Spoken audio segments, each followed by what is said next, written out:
do as a community to try to, if you will, supplement those funds so that we're not lacking, so that we're not being able to put on as many productions as we would like. Yeah, man, that funding thing is huge, right? Like as a nonprofit organization, funding is huge, right? Like quick arts administration lesson, you get money two different ways. You either get it earned, and that's through the tickets that you sell, or you get it contributed, and that's how you raise funds. And so historically, Black institutions are affected a couple different ways. Corporations don't always want to believe in the work for risque-ness. I mean, just for the reasons why, you know, it's difficult. Structural racism is real. So maybe those organizations aren't comfortable supporting Black-led institutions. Individual donations, still trying to develop more consistent art supports inside Black institutions is a challenge that Black institutions have always faced. And then that last piece, which I think is an important piece, is that from the foundation, whether that's private or public foundations. I'm interested in a conversation about how we hold those organizations more accountable. Why is it that they are giving transformational gifts to predominantly white institutions that have been perpetuating these systems of inequality when they are not giving that same type of transformational gift to organizations of color? Like True Colors is a $1.5 million institution.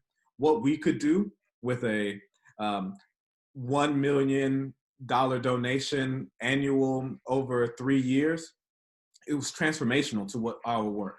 But that same 1 million in the hands of organizations that are 10 times our size is not the same.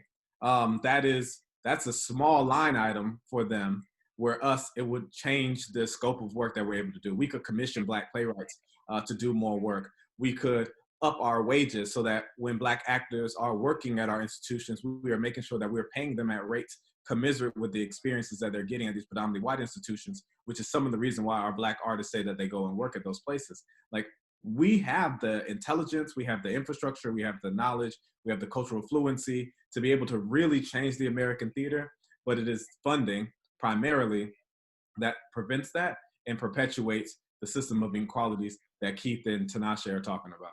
The position that I hold at the Alliance is a result of that kind of transformational gift that Jamil was talking about. My fellowship is because there was a leadership fellowship offered, and Susan wanted to be a woman of color, and she wanted it to be me. And so I take the responsibility of that and carry that very seriously, because my hope is that I can use my position, both my voice by signing this letter, but also my physical presence just in the hallway, so that when artists of color, if they don't feel that they can speak up, I can stand in the gap for them. That when I'm hearing these stories of actors describing how fellow artists there's this microaggressions that are happening towards them, that they can see someone like me in a position of agency, and that I am there to help them and create that safe space for them. I also think that, what we know is that we have to change the structure. We've heard this term before, that we are at this inflection point, which means that we have to move forward in a way that upends the old structures. And I was listening to the conversation that happened last night with Oprah, and it just reminded me of the Bible verse when Jesus is talking about pouring new wine into these old vessels. And these old vessels, they become dried out and brittle. And when you keep trying to pour new wine into them, eventually they're gonna burst. And you need these new wineskins that are flexible and have adapted to the variety of wines that are inhabited. And our current structure has tried to allow these new ideas and diverse artists to pour into them, but we haven't changed the structure that contains us. And so if predominantly white institutions, places where I am working, I love the time that I am able to be at places like True Colors, where I truly feel comfortable and free, because I don't have to explain anything. I don't have to explain nuance. I don't have to explain myself. But that is not where I spend most of my working day. So when I am representing and being in communities with white allies, in order for them to be sustainable, we are, what I'm trying to say is, okay, well then we need to look for new structures, and these are ways that you can do it. So much has Can happened. I also add? Oh, go ahead. I'm sorry. Benjamin. Go ahead. Okay. So and this is not time for shout outs, and it's not a shout out, but it's an acknowledgement. And nobody's perfect, right? So Tinashe mentioned Susan Booth at the Alliance Theater. So when I first came to Atlanta, I wanted to meet her, and we set up a meeting. And in that meeting, we start talking about, what the American theater looks like. Well, cut to a year later, Susan contacted me because she was tired of having conversations about the lack of black women in leadership positions in the organization. So she wanted to put some intentionality behind it. So that's when we developed this Spelman Alliance Fellowship, or internship/fellowship. And it's not perfect, but we're working on it.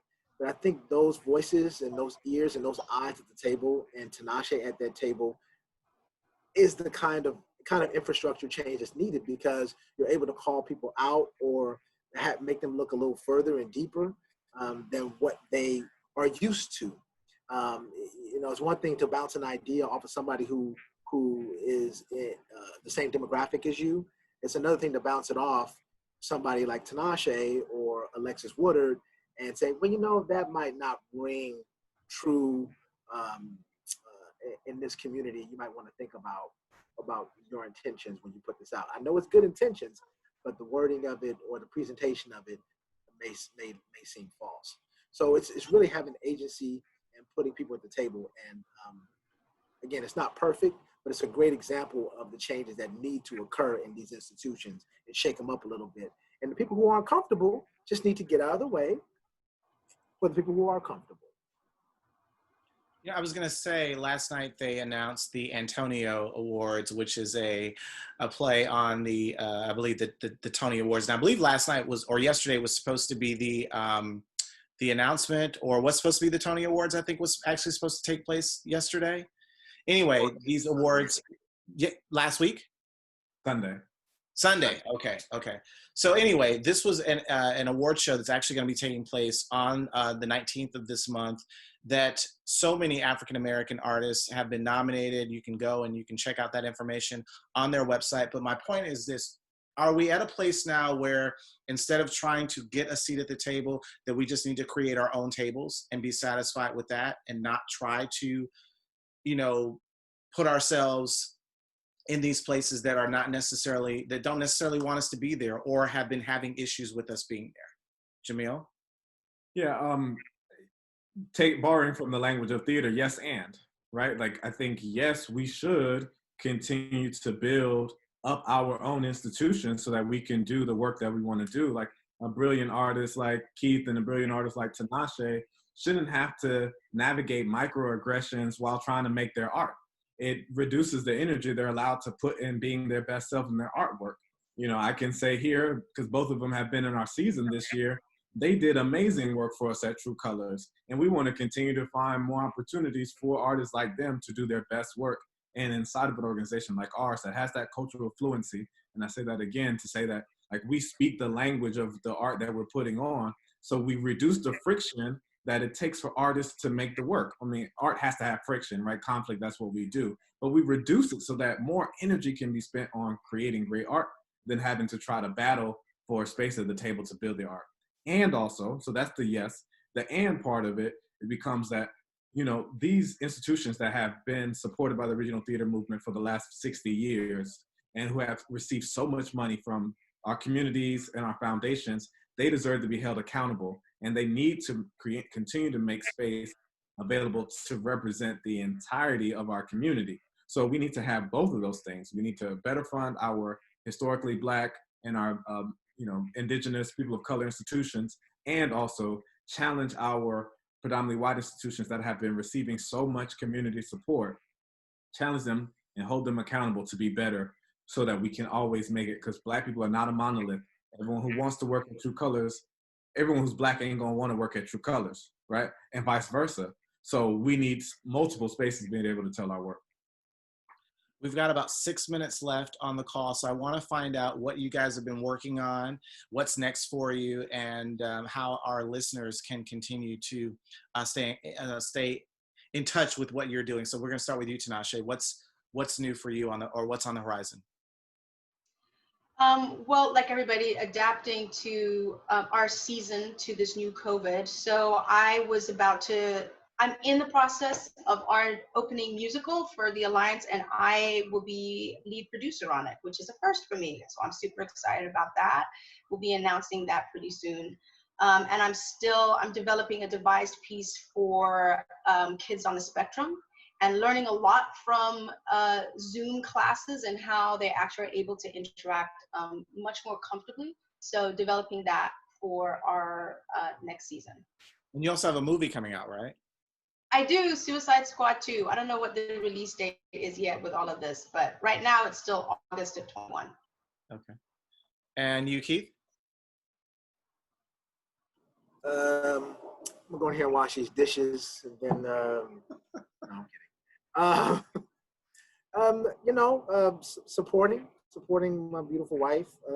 But with COVID, just adjusting to that, I've had to. A few jobs have been displaced, but hopefully they'll be placed back later. I have a film coming out, hopefully still September 11th, The Conjuring 3. And I don't know. I think that's it. I can't remember. Life is just, it's all so compacted now that I sometimes forget what time of day it is. Oh, wow. I'm enjoying my kids, And for you, Jamil, what's new with True Colors? Yeah, so we're really happy to continue to stay connected to people during this. We have the weekly podcast that we do on Thursdays at 1 o'clock, where we're interviewing industry leaders, talking about the Shigrio season and what else is happening in the community. We've been releasing what we're calling #real responses, and artists that have been in our community are trying to find ways to use their voice to speak to the moment. True Colors wants to amplify their voices with our platform. So we're using that through #real responses. You can find all that stuff on truecolorstheater.org. Continue to look out for us. We've already announced our new season, Joy and Pain, and some shows and projects that we'll have. So stick tuned to us, sign up for our newsletter. We'll be continually rolling out programming. Make sure that we keep our connection with our audiences, just because COVID doesn't stop the show. Absolutely, absolutely. Well, thank you so much for your time, and can't wait to see you all in person again. It's been a while. I think the last time I saw you guys, it was the Gregory Porter show, and then Jamil, of course, for you, it was the August Wilson monologue competition. I think was the last time that I got to see you in person. So stay safe, and thank you guys so much for being on the show today. Thank you. Thank you so much, Ray.